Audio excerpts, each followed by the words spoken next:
चलो, good morning students. હવે રોજનું રિચ્યુઅલ મતલબ કે રોજનું રિવાજ પૂરું કરી દઈએ। રોજ આપણે શું કરીએ છીએ? પહેલા આગલા દિવસે શું ચાલ્યું હતું, આગલા લેક્ચરમાં શું જોયું હતું એને ફરીથી એકવાર રિવાઇઝ કરીએ। તો ગયા લેક્ચરમાં આપણે શું જોયું હતું? હેલો આલ્કેનની પ્રક્રિયાઓ, જેમાં SN1 SN2 પહેલા જોઈ લીધી હતી। એના પછી આપણે જોયું વિલોપન પ્રક્રિયા અને ધાતુઓ સાથેની પ્રક્રિયા, બરોબર। એમાં વિલોપન પ્રક્રિયામાં આપણે શું જોયું? તો વિલોપન પ્રક્રિયામાં આપણે જોયું હતું કે વિલોપનનો મતલબ કોઈની જગ્યાએથી હટાવી દેવાનું। એમાં આપણે શું જોયું હતું? બીટા વિલોપન અથવા તો ડીહાઇડ્રોહેલોજિનેશન, બરાબર। જે ધાતુ સાથેની જે હતી પ્રક્રિયા, એમાં આપણે શું જોયું હતું? એક તો શું જોયું હતું આપણે? મેગ્નેશિયમમાં વાપર્યું હતું, યાદ કરો જરા, ગ્રિગ્નાર્ડ પ્રક્રિયક। શું નામ હતું ગ્રિગ્નાર્ડનો પ્રક્રિયક? અને બીજું શું જોયું હતું? તો બીજી આપણે ધાતુ સાથે પ્રક્રિયા જોઈ હતી, જેમાં આપેલા જે કાર્બનની સંખ્યા હોય એના કરતા ડબલ કાર્બનની સંખ્યા થઈ જાય। યાદ કરો, નામ શું હતું એનું? યાદ કરો વુડ્સ પ્રક્રિયા। કઈ પ્રક્રિયા? વુડ્સ પ્રક્રિયા। તમને કીધું તો હવે એક માર્કમાં કદાચ પૂછે કે એવી કઈ પ્રક્રિયા છે જેમાં કાર્બન હોય એના કરતા ડબલ થઈ જાય, તો એ વુડ્સ પ્રક્રિયા હતી। હવે હેલો આલ્કેન બધી પ્રક્રિયાઓ પતી ગઈ। હવે જોઈએ હેલો એરિન સંયોજનોની પ્રક્રિયા। હેલો એરિનની રાસાયણિક પ્રક્રિયાઓ।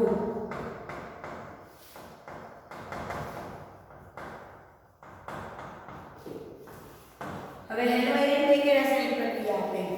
તો પહેલા યાદ કરો, હેલો આલ્કેનમાં કઈ કઈ હતી? કેન્દ્ર અનુરાગી વિસ્થાપન, વિલોપન ધાતુ સાથે। આમાં કેન્દ્ર અનુરાગી વિસ્થાપન જોવાનું છે થશે કે નહીં। પછી એક નવું આવે છે, એમાં એ છે કેન્દ્રના ઇલેક્ટ્રોન અનુરાગી। શું આવશે? ઇલેક્ટ્રોન અનુરાગી પ્રક્રિયા। અને ત્રીજી છે ધાતુઓ સાથે। એમાં સૌથી પહેલા, અને આમાં સમજવું બહુ જરૂરી છે, કેન્દ્ર અનુરાગી પ્રક્રિયા કોની? હેલો એરિનની। હવે પેલા એ જાણવું જરૂરી છે કે કેન્દ્ર અનુરાગી પ્રક્રિયા હેલો આલ્કેનમાં તો થતી હતી, પણ હેલો એરિનમાં થશે કે નહીં થાય એ તો ખબર હોવી જોઈએ। એમ રીતે માથાકૂટ કરવાનો શું મતલબ? થશે કે નહીં થાય તો ખબર હોવી જોઈએ। તો કેન્દ્ર અનુરાગી પ્રક્રિયા હું તમને જવાબ આપી દઉં, ચલો, નથી થતી। હેલો એરિનમાં કેન્દ્ર અનુરાગી પ્રક્રિયા નથી થતી। તમને સવાલ થશે કેમ મેડમ? હેલો આલ્કેનમાં ચલો ખાલી કાર્બન અને હાઇડ્રોજન હોય, આમાં હેલો એરિનમાં તો 3 ડબલ બોન્ડ હોય, જોડે ક્લોરીન જોડે એની પાસે ઇલેક્ટ્રોન હોય, તો આની તો પ્રક્રિયા વધારે સારી રીતે થવી જોઈએ। આની પ્રક્રિયા કેમ નથી થતી? જો સવાલ થયો હોય તો સારી વાત છે, જો સવાલ ના થયો હોય તોય વાંધો નહીં, હું તમને જવાબ લખાવું। એ આ સવાલ માટેનો જવાબ યાદ રાખવાનો છે કે શા માટે હેલો એરિનની રાસાયણિક હેલો એરિન જે છે એ કેન્દ્ર અનુરાગી પ્રક્રિયાઓ નથી આપતા। ક્યારે નથી આપતા? ઓરડાના તાપમાને એક સામાન્ય પરિસ્થિતિમાં હેલો એરિન્સ છે એ કેન્દ્ર અનુરાગી પ્રક્રિયાઓ શા માટે નથી આપતા? ક્રિટિકલ કન્ડિશન એટલે કે તમે બહુ ઊંચું તાપમાન આપી દો, બહુ જાજુ દબાણ આપી દો તો ગમે એ પ્રક્રિયા કરી દેશે, બરોબર। તમને હું પ્રેશર આપી દઉં, કાલે 50 માર્કની એક્ઝામ છે 4 ચેપ્ટરની, તો તમે ગમે એમાંથી રાતના 4 ચેપ્ટર કરી નાખશો, પણ વગર એક્ઝામ કરશો ખરા? કોઈ આ પડે તો એ વાત જ ખોટી, બરોબર। તો આને તમે સામાન્ય પરિસ્થિતિમાં શા માટે હેલો એરિન કેન્દ્ર અનુરાગી પ્રક્રિયા નથી આપતા? તો એનું પહેલું કારણ છે સહસ્પંદન। સહસ્પંદન કોને કહેવાય? ભણ્યા તો તમે 11માં ફરીથી યાદ કરાવી દો। સહસ્પંદન ક્યારે થાય? જ્યારે દ્વિબંધ આવેલા હોય, બરોબર, અને દ્વિબંધ જ્યારે બે દ્વિબંધ એકાંતરે આવેલા હોય, એટલે કે એક પછી એક, માનો કે આ કાર્બન છે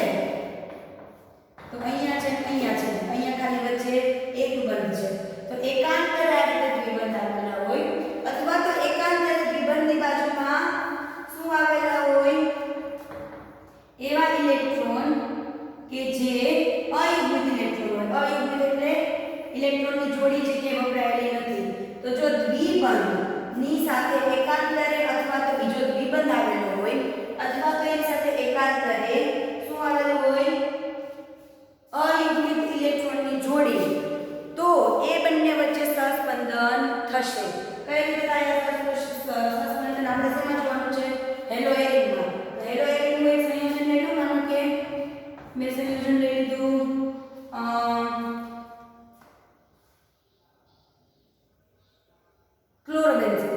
ક્લોરોબેન્ઝીન લઈ લો, બરાબર? અહીંયા ક્લોરીન, અહીંયા 3 આના દ્વિબંધ બેન્ઝીનના એકાંતરે છે. ઉપરથી ક્લોરીન પાસે તમને ખબર છે 3 અયુગ્મિત ઇલેક્ટ્રોનની જોડી હોય. ક્લોરીન પાસે ઇલેક્ટ્રોન કેટલા હોય? 7. ઈ સામે કોઈ એક ઇલેક્ટ્રોન લઈને એની જોડે કોઈનો એક ઇલેક્ટ્રોન લઈને બોન્ડ બનાવો એટલે કેવું કે 7 માંથી 6 એની પાસે કેટલા હોય? એક ઇલેક્ટ્રોન અહીંયા શું બનાવે? સહસંયોજક બંધ. એટલે ક્લોરીન પાસે 6 ઇલેક્ટ્રોન કેવા પડ્યા હોય? અયુગ્મિત.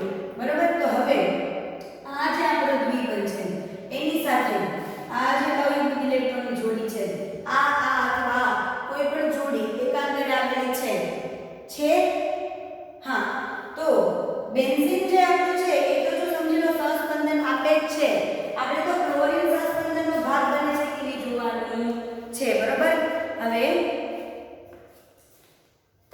આ એકાંતરે છે આવું શક્ય બને જો કે આ જે અયુગ્મિત ઇલેક્ટ્રોન છે અહીંયા ડબલ બોન્ડ બનાવે દ્વિબંધ. હવે આ દ્વિબંધ બનાવવા કેવું થાય? અહીંયા ક્લોરીન, અહીંયા કાર્બન, અહીંયા કાર્બન, અહીંયા કાર્બન, અહીંયા આ દ્વિબંધ છે. પણ આની પાસે જે છે અહીંયા દ્વિબંધ બનાવવા દ્વિબંધ બની જાય. આની તો 5 સંયોજકતા થઈ ગઈ તો આ દ્વિબંધ તૂટી જાય. આ દ્વિબંધ તૂટે તો આ બે ઇલેક્ટ્રોન જાય ક્યાં? તો આ બે ઇલેક્ટ્રોન અયુગ્મિત થઈને આ કાર્બન પાસે આવે. સમજાઈ ગયું? એટલે શું થાય? આ ઇલેક્ટ્રોન એ ડબલ બોન્ડ બનાવે દ્વિબંધ, આ દ્વિબંધ તૂટીને અહીંયા અયુગ્મિત ઇલેક્ટ્રોન આવી જાય. અહીંયા બની ગયો ડબલ બોન્ડ, આની ઉપર આવશે પ્લસ કેમ કે એના બે ઇલેક્ટ્રોન વધારાના વપરાઈ ગયા. અહીંયા આવશે માઈનસ કેમ કે અહીંયા બે અયુગ્મિત ઇલેક્ટ્રોન છે.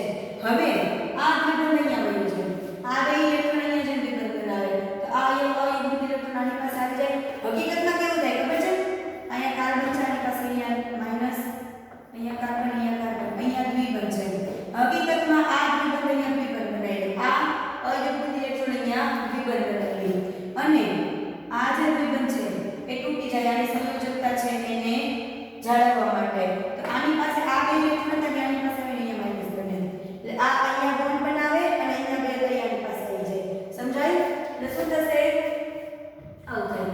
આ ઇલેક્ટ્રોન અહીંયા દ્વિબંધ બનાવે અને આ દ્વિબંધ આને ઇલેક્ટ્રોન આપી દે એટલે શું થાય? અહીંયા સામસામા દ્વિબંધ, અહીંયા ઇલેક્ટ્રોન, અયુગ્મિત ઇલેક્ટ્રોન. બરોબર? હવે આ અયુગ્મિત ઇલેક્ટ્રોન અહીંયા બોન્ડ બનાવે ડબલ બોન્ડ સોરી દ્વિબંધ અને આ દ્વિબંધ અહીંયા અયુગ્મિત ઇલેક્ટ્રોન આપી દે એટલે હવે શું થાય?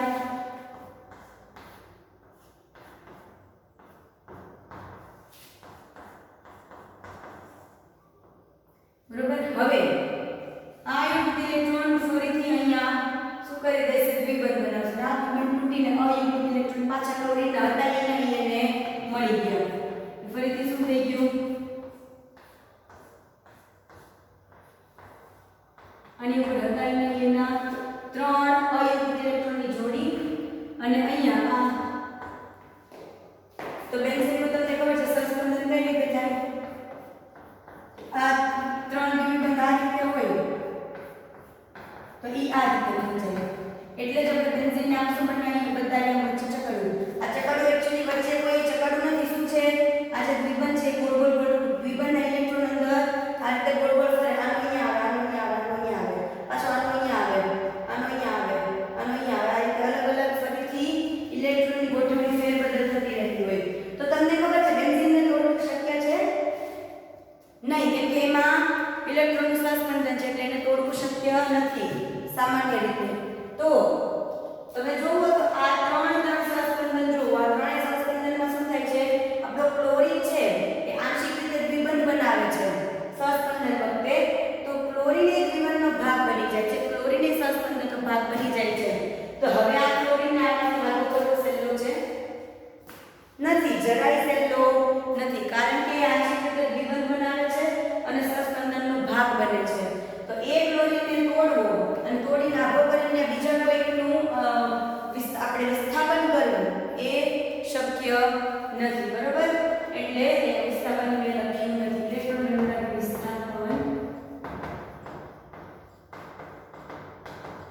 કેન્દ્રનું પ્રક્રિયા હતી, બરોબર?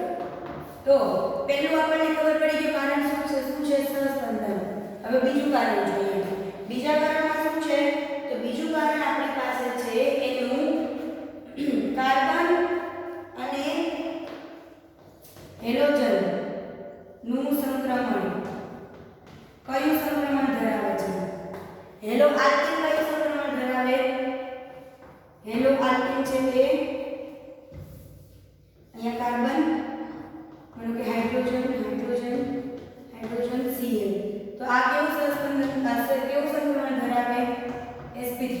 હેલો એરિન ની વાત કરો તો હેલો એરિન માં કેવું છે? આ રીતે Cl છે. તો આ કેવું સંક્રમણ છે? sp2 દ્વિબંધ વાળું સંક્રમણ છે. તો તમને ખબર છે કે જ્યારે દ્વિબંધ હોય મતલબ કે sp2 સંક્રમણ હોય ત્યારે આ વધારે વિદ્યુત હોય. આપણો s કક્ષક વધારે વિદ્યુત હોય. આની s કક્ષક કરતા કે અહીંયા બીજા 3 p છે, અહીંયા 2 p છે. એટલે આ વધારે વિદ્યુત ઋણ છે સંક્રમણ, આ ઓછું વિદ્યુત ઋણ છે. આના લીધે જે આપણી CCl ની બંધ લંબાઈ છે આમાં sp3 માં વધારે છે, sp2 માં ઓછી છે. તો તમને ખબર છે તમે મોટી લાકડી લ્યો આવડી મોટી એને વચ્ચેથી તોડવી હોય તો ઈઝીથી કટકા થઈ જાય. પણ જો એકદમ નાનો ટુકડો લાકડીનો આવડો ચોક જેવડો લીધો હોય ચોક તો તૂટી જાય, પણ આવડી લાકડી લીધી અને વચ્ચેથી તોડવા ટ્રાય કરો તો એને વધારે મહેનત લાગે. એટલે આ જે દ્વિબંધ આનો જે બંધ લંબાઈ છે એ વધારે છે, આની બંધ લંબાઈ ઓછી છે. એટલે આને બંધ તોડવો સરળ છે, જ્યારે આ બંધ તોડવો અઘરો છે. ઓછી બંધ આની બંધ લંબાઈ આના કરતા ઓછી છે એના લીધે. હવે ત્રીજું આપણી પાસે છે ફિનાઇલ રિંગ. ફિનાઇલ કેટાયનની અસ્થાયીતા.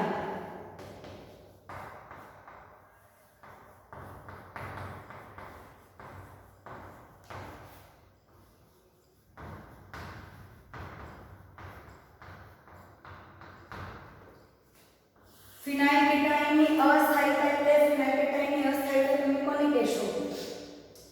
હવે આ શેના માટે હશે? કેટાયન તમે શેનામાં બનાવો છો? યાદ કરો SN1 માં. SN1 માં શું જરૂરી હતું કે તમારો જે પણ પ્રક્રિયક છે એ એક સ્થાયી કેટાયન બનાવવો જોઈએ. આપણે લીધો તો માનો કે પેલા તૃતીય બ્યુટાઇલ લીધો તો CH3 તો આ સ્થાયી કેટાયન બનાવતો હતો. બેન્ઝાઇલ ફિનાઇલ બેન્ઝાઇલમાં ફરક ચાલી ફરીથી સમજાવું છું ત્યારે સમજાવું તો બેન્ઝાઇલ કોને કહેવાય? બેન્ઝીન રિંગ હોય એની ઉપર CH3 જોડે X હોય, પછી આ X હટાવો અને આની પર પ્લસ કરો એટલે બેન્ઝાઇલ કેટાયન કહેવાય. તો આને બેન્ઝાઇલ કહેવાય, આટલાને બેન્ઝાઇલ કહેવાય. પછી જોડે તમે જે કેટાયન લગાવો બેન્ઝાઇલ કેટાયન, જોડે ક્લોરીન લગાવો તો બેન્ઝાઇલ ક્લોરાઇડ, જોડે OH લગાવો તો બેન્ઝાઇલ હાઇડ્રોક્સાઇડ. જે તમે ક્રિયાશીલ સમૂહ લગાવો ઈ નામ પાછળ લાગે, પણ આને શું કહેવાય? બેન્ઝાઇલ. તો બેન્ઝાઇલમાં અહીંયા એક અલગ CH2 આવતો તો આના લીધે આનું જે કેટાયન છે એ સ્થાયી હતો. પણ બેન્ઝીન જે છે બેન્ઝીનમાં સીધો શું થાય છે? આપણો જે બેન્ઝીનનો કાર્બન છે એની જ સાથે શું જોડાયેલો હોય? આપણો ક્લોરીન જે છે અથવા આપણો જે હેલોજન છે જોડાયેલો હોય. હવે એ બેન્ઝીન જે નીચે આપણી રિંગ છે એમાં શું હોય છે? સ્વ-આયનીકરણ થતું. એટલે બેન્ઝીન રિંગ જે છે આ આપણી ફિનાઇલ રિંગ અને કહેવાય ફિનાઇલ રિંગ, એની અંદર જે આ કેટાયન બનાવવાની આપણે કોશિશ કરીએ તો એ સ્થાયી બનતો નથી. કારણ કે આના સહસ્પંદનમાં કોણ ઘૂમે છે? માઈનસ. કોણ ઘૂમે છે? માઈનસ. બરોબર? અને તમારે શું કરવું પડે એના માટે? અહીંથી ક્લોરીનને કાઢવું પડે. બરોબર? તો એ એક તો પહેલા તો કાઢવો શક્ય નથી. એ કાઢવો શક્ય નથી એટલે અહીંયા પાછું જે આપણો પ્લસ સાઇન વળવો જોઈએ, મતલબ કે કેટાયન જે આટલામાં ઘૂમવો જોઈએ એ સરખું ઘૂમતો નથી. એટલે આ શું થઈ જાય છે? અસ્થાયી. કેટાયન કેવો બને? કેટાયન બને પણ અસ્થાયી. સેજ વાર માટે બને પાછો જતો રહે. સમજાય? અસ્થાયી કેટાયન બને છે. જો કેટાયન સરખો ના બને તો તમને ખબર છે કે SN1 ની પ્રક્રિયા એ પહેલી પ્રક્રિયા ઉપર જ આધાર રાખે છે જેમાં શું બને છે? કેટાયન. અને પછી કેટાયન બીજા તબક્કામાં શેની સાથે પ્રક્રિયા કરે છે?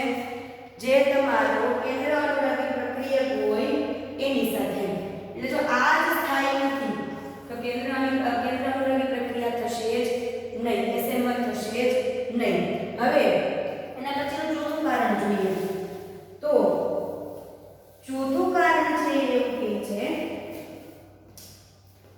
કે તમને ખબર છે કેન્દ્ર અનુરાગી પ્રક્રિયા તમે કોને કહો છો? આ વાત થઈ છે પહેલા ફરીથી યાદ કરાવું છું. કેન્દ્ર અનુરાગી પ્રક્રિયા તમે કોને કહો છો? એવું પ્રક્રિયા જે કેન્દ્રથી આકર્ષણ મતલબ કે જેની ઉપર શું હોય અયુગ્મિત ઇલેક્ટ્રોન, જેની પાસે અયુગ્મિત ઇલેક્ટ્રોન માઈનસ ઇલેક્ટ્રોન જેની પાસે વધારે હોય એ. આપણું બેન્ઝીન જે છે એટલે કે આમાં ઇલેક્ટ્રોન ઘનતાની વધારે. બેન્ઝીન લઈ લો. બેન્ઝીનમાં શું થાય છે સહસ્પંદનમાં જે તમારો ઇલેક્ટ્રોન છે અયુગ્મિત રીતે જ ઘૂમે છે એટલે બેન્ઝીનને કેવું છે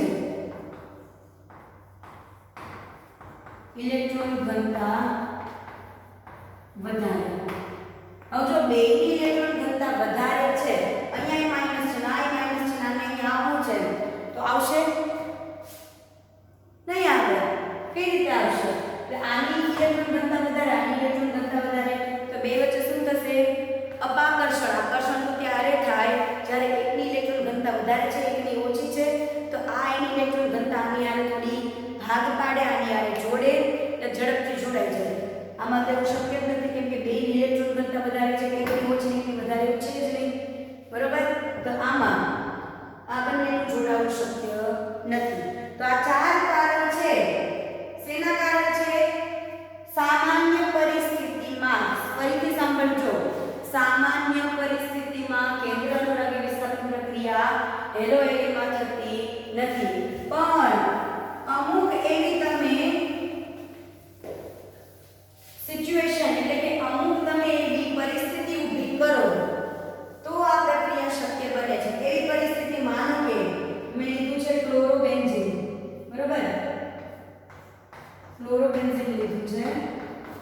હવે આની મારે પ્રક્રિયા કરાવવી છે. આને મારે શું આપવું છે હાઇડ્રોક્સાઇડ ગ્રુપ. અહીંયા હાઇડ્રોક્સાઇડ સમૂહને અહીંયા આનાથી વિસ્થાપિત ક્લોરીનને હાઇડ્રોક્સાઇડ ગ્રુપથી વિસ્થાપિત કરવો છે બરોબર. તો આની પ્રક્રિયા જો તમે કરશો તમે શું કરશો કે NaOH ના દ્રાવણમાં આને ઓગાળશો. ત્યારે કેટલા આ ઓગળશે ક્યારે તો તમારે આને આપવું પડશે 623 કેલ્વિન જેટલું તાપમાન 300 એટમોસ્ફિયર. 300 એટમોસ્ફિયર એટલે શું કહેવાય એને 300 atm લખાય. એટમોસ્ફિયર જેટલું દબાણ આપવું પડે આટલું તાપમાન આપવું પડે ત્યારે જઈને વિસ્થાપન પ્રક્રિયા થઈને શું બને ફિનોલ. અને શું કહેવાય ક્લોરોબેન્ઝીન. આને કહેવાય ફિનોલ. ફિનોલમાં ફિનાઇલમાં ફરક છે યાદ રાખજો. ફિનાઇલ રિંગ આપણે કહીએ ફિનાઇલ. ફિનાઇલ કોને કહીએ? બેન્ઝીન રિંગ હોય ને એની ઉપર જ્યારે આયન હોય ધન અથવા મતલબ કે બેન્ઝીન રિંગ છે એ જ્યારે પ્રક્રિયા કરવાની પરિસ્થિતિ હોય ત્યારે એને ફિનાઇલ આપણે કહીએ ફિનાઇલ રિંગ.